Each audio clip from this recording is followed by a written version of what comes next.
It's one small step for man. Out for the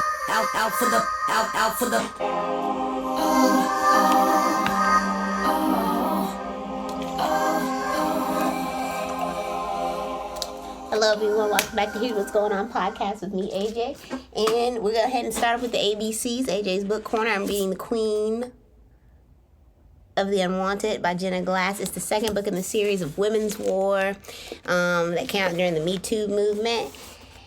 Princess Alice soon, understandably, had a full social calendar on top of her official study duties, and Siobhan had debated whether to request an audience at the town hall or attempt to find a more informal setting during which to talk to the sovereign princess.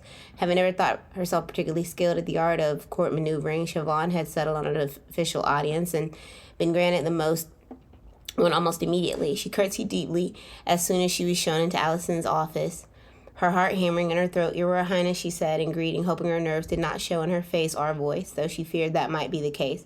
"Come in, Siobhan," Allison said with a welcoming smile that Siobhan read as entirely sincere. For as long as she had lived in women's well, Siobhan had studied her former sister-in-law's face for any sign that she might have overstayed her welcome. Now she also looked for hints that her father had made good on his threat and demanded Allison send her home. But Allison seemed pleased to see her, crossing the room and even offering a quick and obviously affectionate embrace. Siobhan had to resist the urge to cling, for she had known very little true affection over the course of her life. Allison's smile faded when she pulled away. "Is something wrong?" she asked. Siobhan forced a smile and tried to shake off her sense of foreboding. If the sovereign princess were thinking of shipping her back to Nandel, surely some sign of that would show in her bearing or tone. "No, ma'am," Siobhan said. "Everything's fine. How many times have I asked you to call me Alice when we're in private?" The sovereign princess scolded gently. "You're my sister in my heart, and that has nothing to do with your marriage to Delnamal." Some of the tension left Siobhan's shoulders. Sometimes it was impossible to imagine that the princess could be as kindly disposed to Siobhan as it seemed, even knowing that she had no choice in marrying Delnamal. Siobhan herself felt guilty and tarnished by the association. How could Alice look past that with such ease? And yet, although Siobhan was sure Alice was more than capable of deception, she found herself believing her. "Thank you, ma'am," Siobhan cleared her throat. "Thank you, Alice."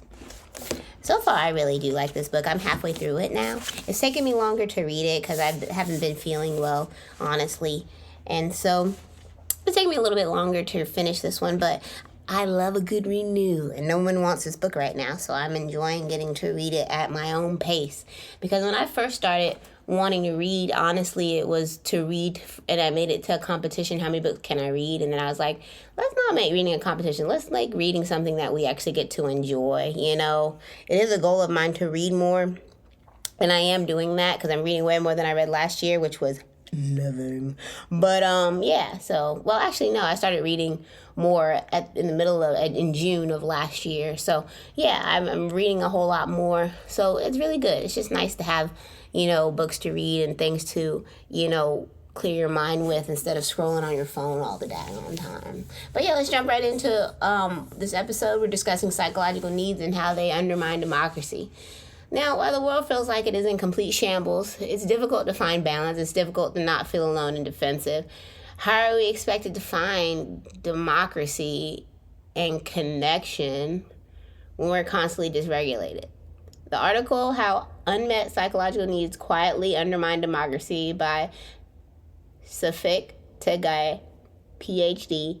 They discuss how this dysregulation can continue and contribute to anxiety, stress, and more, not allowing for the psychological needs to be met. I would probably have never compared the two, democracy and psychological needs, but once I read this article and saw that needs are required to be met, and I began to understand that being in constant states of dysregulation leads to never meeting those needs, which can have adverse effects on a person basically causing a person to have more division and less connection.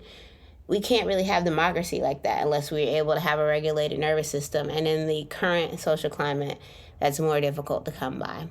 But I also will include this article in the show notes for you to read as well and see what you think. I'm happy and I'm grateful for the rain. We've made it almost all the way through April without those promised showers, and we just got some rain finally.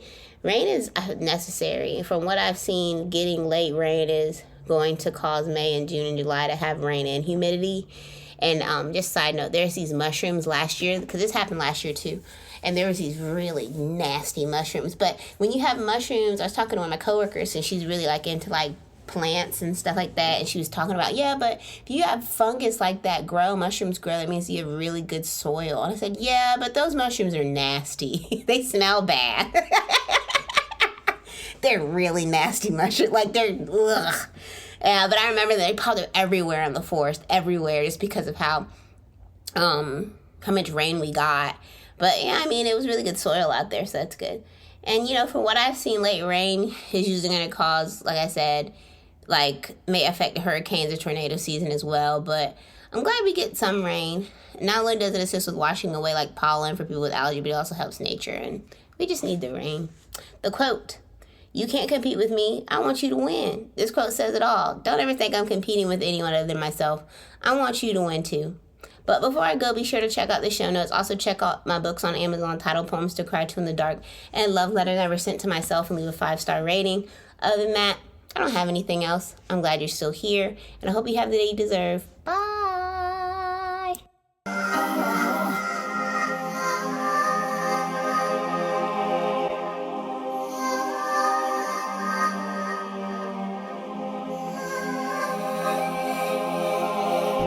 One giant leap